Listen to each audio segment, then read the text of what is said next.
Salut, salut! Aujourd'hui, je te parle des 10 compétences que tout chercheur doit avoir en 2025 et même déjà dès aujourd'hui en 2024. Et si tu ne les as pas, mon ami, bonne chance.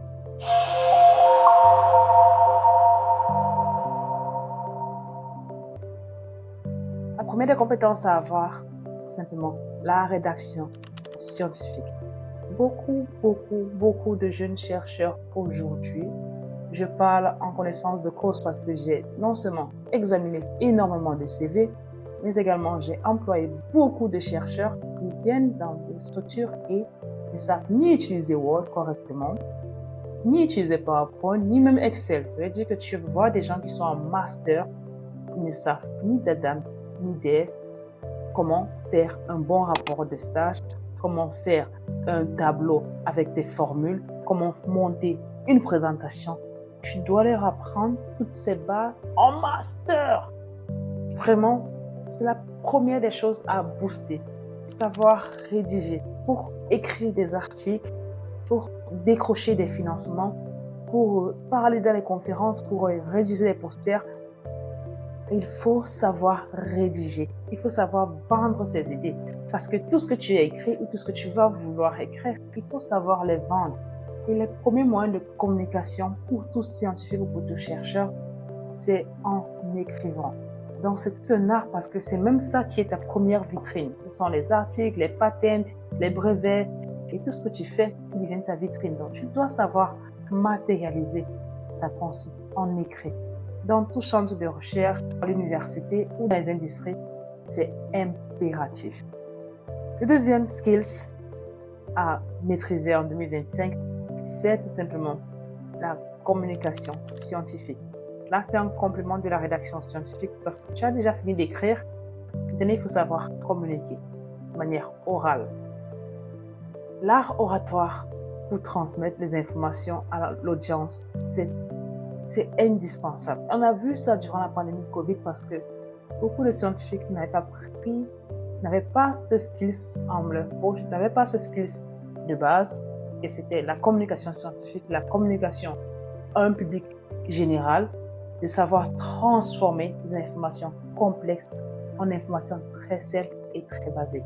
Donc maintenant, tout scientifique doit savoir non seulement transformer des informations complexes en informations de base, mais également se connecter à son audience. Vous devez pouvoir vous connecter à votre public. Ils doivent pouvoir ressentir vos émotions. On ne vient pas pour lire ce qu'on a écrit, on essaye d'exprimer ce qu'on a compris et ce qu'on veut que l'autre comprenne.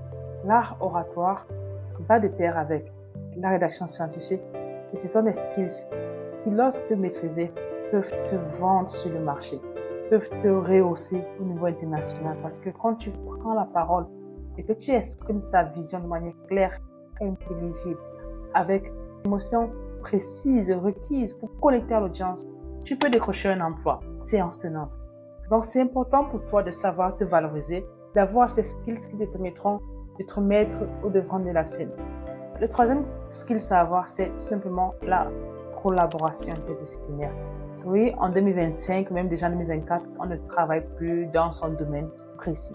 On travaille avec les ingénieurs, on travaille avec les sociologistes, on travaille avec les physiciens, on travaille avec les ethnographes. Et tu dois pouvoir leur expliquer ton domaine encore une fois de manière claire et précise pour qu'ils puissent t'aider, pour que vous puissiez avoir une synergie. En 2025, on encourage la collaboration interdisciplinaire. Autant tu dois leur expliquer, autant tu dois aussi assimiler leur information, tu dois aussi assimiler ce qu'ils essaient de te faire comprendre. Et ça, c'est un skill.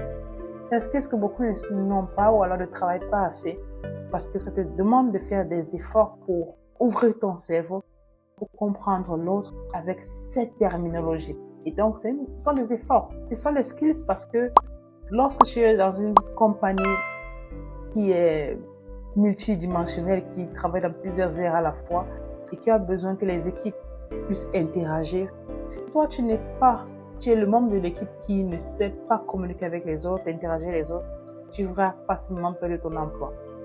Donc, le quatrième skills à avoir en 2025, c'est tout simplement l'analyse des données et la bioinformatique.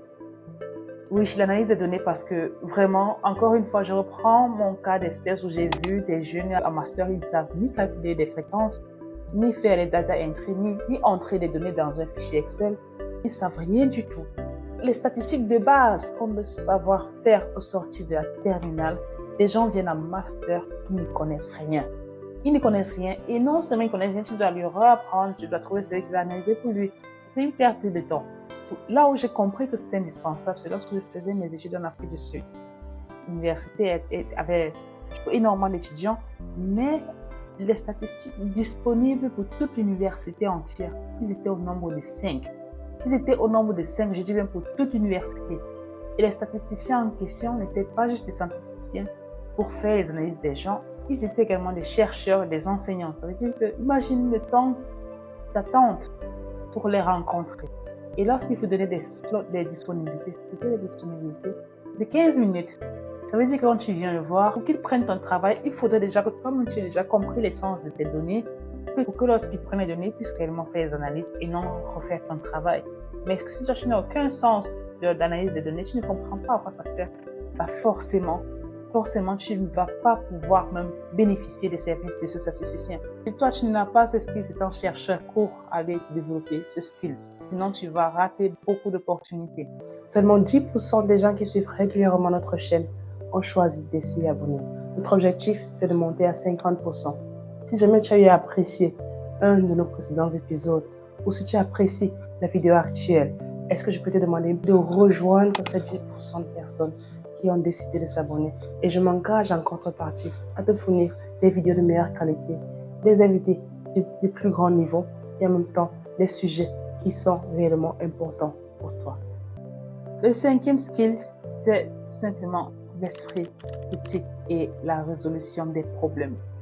L'esprit critique, c'est ce qui te permet d'identifier les problèmes même non détectés dans la revue de la littérature. C'est ce qui te permet de dire que, au regard de la problématique actuelle, au regard de ce que j'ai lu de la littérature, je suis capable de dire, de penser que ici, il se pourrait que la résolution ou le problème-ci viendrait de telle origine et voici comment on pourrait faire pour le résoudre. Ça t'aide dans tes articles, ça t'aide dans ta recherche de financement, ça t'aide dans tes collaborations avec les bailleurs de fonds, même avec les collaborateurs. Donc c'est important de commencer à te poser, de questionner beaucoup plus que ce que tu veux faire actuellement pour développer cette capacité à tout remettre en cause, à toujours tout réanalyser et à comprendre ce qui ne va pas. Et donc, il faut toujours se remettre en question pour résoudre les problèmes et pour avoir de la créativité. Le 6e skill, c'est le leadership et le mentorat. Encore une fois, être bon chercheur ne se limite pas à des publications ni à des analyses de laboratoire. Tu dois aussi savoir guider les autres. Tu dois aussi savoir épauler les autres, gérer ton équipe, créer ton équipe, inspirer la prochaine génération. Si tu ne fais pas ça, alors tu n'es pas un bon chercheur. Un bon chercheur, c'est celui qui a appris à acquérir des compétences et c'est les transférer aux autres. Et c'est même pour ça que actuellement, les appels à financement des projets qu'on donne aux chercheurs, on leur impose de transférer les compétences. Ce n'est jamais pour le chercheur, lui, non. C'est toujours pour le chercheur et comment est-ce qu'il va transférer aux autres, à son équipe et à la communauté. Donc, il y a un impact leadership, mentorat qui est griffé aux chercheurs, aux scientifiques. Et il faut que ce soit systématique, parce qu'il y ait financement ou pas. Pourquoi? Parce que ça crée un effet domino. Ça crée un effet domino pour les prochaines générations, pour qu'il y ait plus de personnes comme toi qui transfèrent et qui transfèrent et qui transfèrent. Et donc, on ait un monde meilleur. Le 7e skill, c'est donc la gestion des projets. Forcément, tu as eu à monter déjà, à acquérir des compétences, tu as donc obtenu des postes de leadership et tu es chef de laboratoire ou tu es chef de ton unité. Là, tu dois savoir gérer le projet. Tu dois savoir gérer les finances. Tu dois savoir gérer ton temps. Tu dois savoir gérer ton équipe, tes collaborateurs, tout en réalisant les objectifs du projet ou les objectifs qui sont impartis. Tu dois assurer surtout que les plans de ta vision ne tombent pas à l'eau. Tu dois tout faire pour que ta vision, ce que tu as matérialisé dans ta tête, puisse se réaliser. Tu dois pouvoir gérer tes projets et tes équipes, tout ça de manière synchrone pour pouvoir avoir la plus grande portée, dans le plus grand impact.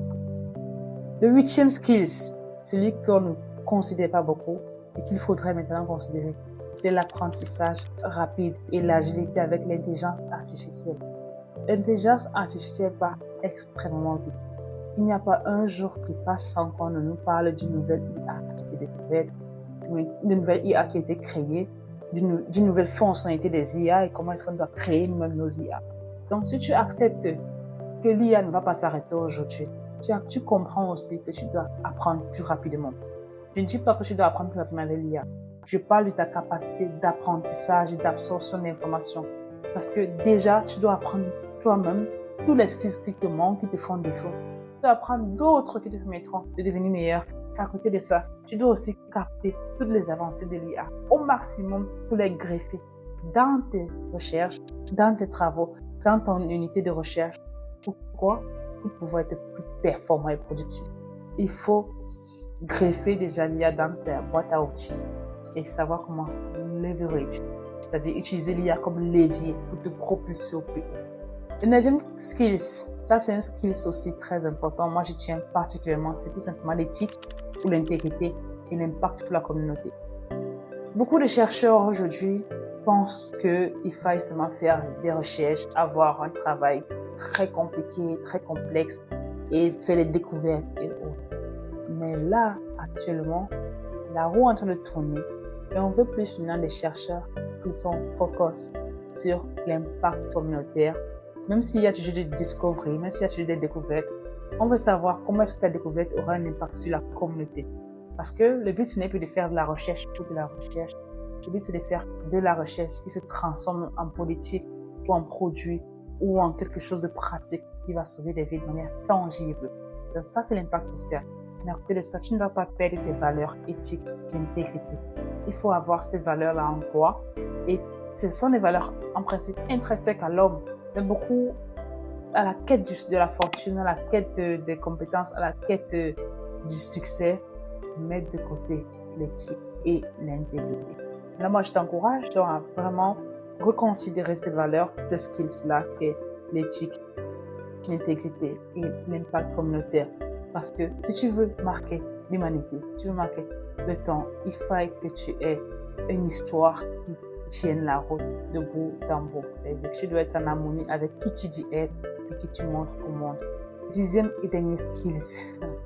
Le 10e et dernier skill, c'est mon préféré. C'est tout simplement l'innovation et l'entrepreneuriat. Il n'est plus question de faire la recherche pour la recherche, comme je l'ai si bien dit.